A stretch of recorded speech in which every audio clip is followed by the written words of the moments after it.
அஸ்ஸலாமு அலைக்கும் வரமத்துல்லாஹி வபரகாத்துஹு அன்பர்களே. என்ன அப்படின்னா, மத்திய கிழக்குடைய எதிர்காலம் இப்போ எப்படி இருக்கும் அப்படிங்கிற ஒரு கேள்வி இப்போது முன்வைக்கப்படுது. என்ன காரணம் அப்படின்னு சொன்னால், இப்போ ஆப்கானிஸ்தானுடைய நிலைமை என்ன அப்படின்னு நமக்கு தெரியும். ஆப்கானிஸ்தானை பொறுத்த வரைக்கும் தாலிபான்கள் தங்களுடைய கட்டுப்பாட்டுக்குள்ளே கொண்டு வந்ததுக்கு பிறகான சூழ்நிலை எப்படி இருக்குன்னா, உலகம் முழுக்க இருந்து அந்த ஆப்கானிஸ்தான் தனிமைப்படுத்தப்பட்டிருக்கு, துண்டிக்கப்பட்டிருக்கு.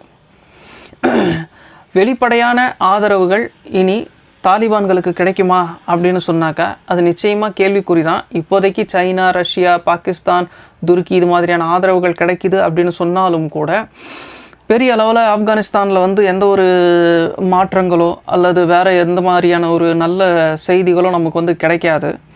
என்னதான் தாலிபான்கள் நாங்கள் நல்லாட்சியை கொடுக்குறோம் அப்படின்னு அவங்க சொன்னாலும் கூட அந்த ஆட்சி மக்களுடைய பசி பட்டினியை தீத்துருமா அப்படின்னு சொன்னாக்கா இப்போ இருக்கிற சூழ்நிலையில் அது வாய்ப்பு இல்லாமல் தான் இருந்து கொண்டிருக்கு. காரணம் என்ன அப்படின்னு சொன்னாக்கா, இன்றைக்கி இருக்கிற உலகம் சர்வதேச வணிகத்தை நம்பக்கூடிய ஒரு சூழ்நிலையை நோக்கி தான் தள்ளப்பட்டுடுச்சு. இதுதான் யதார்த்த உண்மை.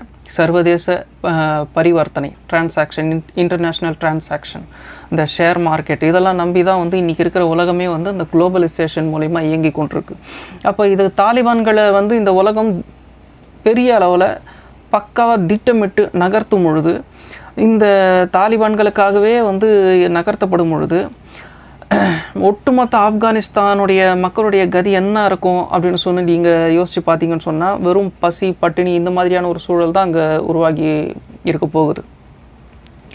என்ன தான் அவங்க நாங்கள் இறைவனுக்கான ஆட்சியை கொடுக்குறோம், நல்ல ஆட்சியை கொடுக்குறோம் அப்படின்னு அவங்க சொன்னாலும் கூட இந்த ஆட்சி முறையில் பசி அப்படிங்கிறது நிச்சயமாக அகற்றப்படுமாங்கிறது ஒரு $1 மில்லியன் கேள்வி தான். இதை நம்ம மறுத்தரலாம் முடியாது இல்லையா? சரி, ஆப்கானிஸ்தானுடைய நிலைமை இப்படி இருக்கும் பொழுது அமெரிக்கா என்ன அறிவிச்சிருக்குது அப்படின்னு சொன்னாக்கா, நாங்கள் ஈராக்கில் இருந்தும் எங்களுடைய படைகளை வாபஸ் வாங்குவோம். ஆப்கானிஸ்தானில் நடந்த இவ்வளவு பெரிய நிகழ்வுக்கு காரணம் அமெரிக்கா தன்னுடைய படை துருப்புக்களை வாபஸ் வாங்கினது தாங்கிறது நம்ம எல்லாருக்கும் தெரியும்.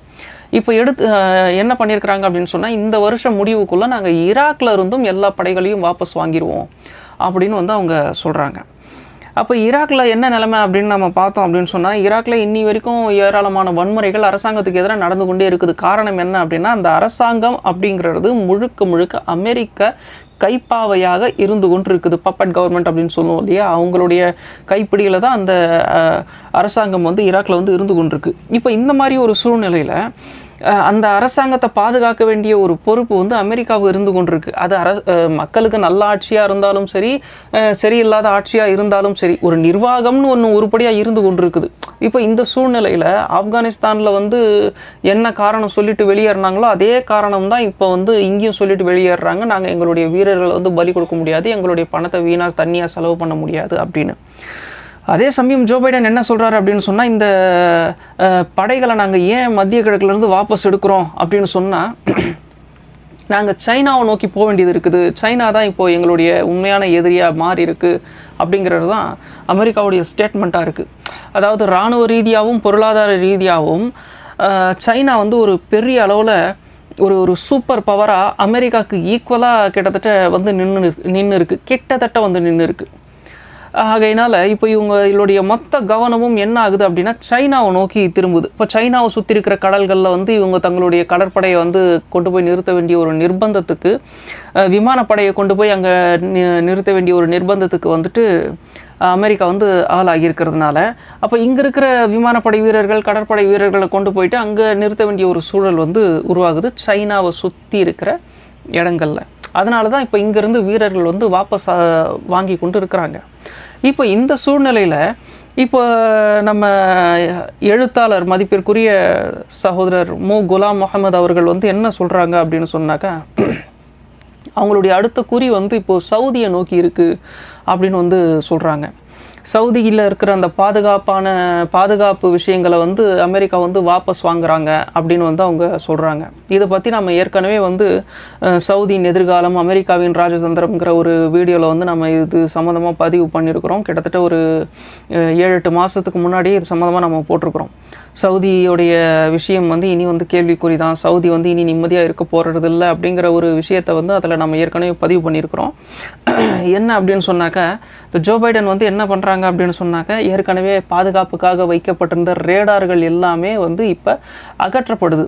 அதனால தான் சவுதியை நோக்கி வர்ற அந்த ஏவுகணைகள், ராக்கெட் தாக்குதல்கள், ட்ரோன்கள் எல்லாமே இப்போ சரியாக கண்காணிக்க முடியாமல் போகிறதுக்கு காரணம் அமெரிக்கா தனக்காக வச்சிருந்த அந்த பாதுகாப்பு அம்சங்களை அவங்க வந்து எடுக்கிறதுனால சரியாக கண்காணிக்க முடியறது இல்லை. இப்போ சவுதியை பொறுத்த வரைக்கும் என்ன நிலைமை அப்படின்னு சொன்னாக்க, சவுதியில் வந்து மக்கள் வந்து பொதுவாகவே அரசாங்கத்துக்கு எதிரான ஒரு கொந்தளிப்பாக இருக்கிறதா நம்ம சொல்லி கொண்டாலும் கூட வெளிப்பார்வைக்கு வந்து நல்லா அமைதியாக தான் தெரிஞ்சு கொண்டு இருக்கிறாங்க. ஆனால் அமெரிக்கா வாபஸ் வாங்கும் பொழுது நிலைமை எப்படி மாறும்? அமெரிக்கா தன்னுடைய துருப்புக்களை சவுதியிலிருந்து வெளியேற்றுறாங்க அப்படின்னு சொன்னாக்கா அங்கே இருக்கிற ஒரு நிலைமை வந்து எப்படி நம்ம விளங்கி கொள்வது? அப்போ சவுதி அரசாங்கத்துடைய கதி என்ன ஆகும் அப்படின்னு நம்ம யோசிக்கும் பொழுது, ஜோ பைடன் பதவியில் இருக்கும் பொழுது தன்னுடைய பதவி காலத்தில் ட்ரம்ப் அவர்கள் வந்து என்ன சொன்னாங்க அப்படின்னு சொன்னால், தன்னுடைய பதவி காலத்தில் நாங்கள் சவுதியோடைய அரசாங்கத்தை பாதுகாத்து கொண்டிருக்கிறோம், அந்த பாதுகாப்பை நாங்கள் வாபஸ் வாங்கினாக்கா உங்களால் 15 நாள் கூட அரசாட்சியில் உட்கார முடியாது அப்படின்னு வந்து வெளிப்படையாகவே அறிவித்தார். யாரும் அதை நம்ம மறந்துருக்க மாட்டோம். இதுதான் யதார்த்த உண்மை. அப்போ சவுதியில் வந்து ஒரு கொந்தளிப்பு இருக்க தான் செய்யுது. மக்களை வந்து தட்டி தட்டி அவங்க வச்சுருக்கிறாங்க அப்படின்னு தான் இது மூலியமாக நம்ம எடுத்துக்கொள்ள முடியுது. அப்போ இந்த இடத்துல வந்து ஜோ பைடன் என்ன பண்ணியிருக்காங்க அப்படின்னு சொன்னால், ரேடார்லாம் வாபஸ் எடுத்துக்கொண்டிருக்கிறாங்க. கூடிய சீக்கிரம் அங்கேருந்து படைகள் வெளியேறதுக்கான வாய்ப்புகள் இருக்குது அப்படின்னு தான் வந்து நமக்கு தோணுது. அப்படி வெளியேறும் பொழுது கொஞ்சம் யோசித்து பார்ப்போம். ஒருவேளை வயதான மன்னர் இறந்து விட்டார், இப்போ இருக்கிற எம்பிஎஸ் இருக்கார் பாருங்க, அந்த வயதான மன்னருடைய மகன் முகமது பின் சல்மான், இவரை வந்து ஒரு பட்டத்து இளவரசராக வந்து அமெரிக்கா அங்கீகரிக்கவே இல்லை. அப்படி இருக்கும்போது இவர் வந்து பதவிக்கு வர்றது அமெரிக்கா வந்து ஏற்றுக்கொள்ளலை. ஜோ பைடன் வந்து ஆட்சிக்கு வந்ததுக்கு பிறகு பல முறை எம்பிஎஸ் வந்து ஜோ பைடனோட பேசுகிறதுக்கு முயற்சி பண்ணியிருக்காரு தொலைபேசியில். ஆனால் ஜோ பைடன் இன்னி வரைக்கும் எம்பிஎஸ் அவர்கள்கிட்ட பேசலை அப்படிங்கிறது தான் நமக்கு வர்ற தகவல். ஏன்னா எம்பிஎஸ் உடைய செயல்பாடுகள் வந்து அமெரிக்காவுக்கு பிடிக்கல. அவர் என்ன பண்ணுறார் அப்படின்னு சொன்னாக்கா, தன்னுடைய சகோதரர்களை அடிக்கடி கைது பண்ணுறார். அதே மாதிரி தன்னுடைய சித்தப்பாக்களை கைது பண்ணுறார். தன்னுடைய இரத்த சம்பந்த உறவுகளை வந்து தன்னுடைய சுயநலத்துக்காக வந்து கைது பண்ணி கொண்டிருக்கிறார். எல்லாத்துக்கும் மேலே அமெரிக்க குடியுரிமை பெற்ற பத்திரிகையாளர், எழுத்தாளரான ஜமால் கஷோகி அவர்களை வந்து துருக்கியில் வச்சு, துருக்கியில் இருக்கிற தன்னுடைய சவுதி அரேபியா தூதரத்துக்குள்ளேயே கொலை பண்ணி கண்டந்துண்டமாக வெட்டி போட்டிருக்கிறாங்க.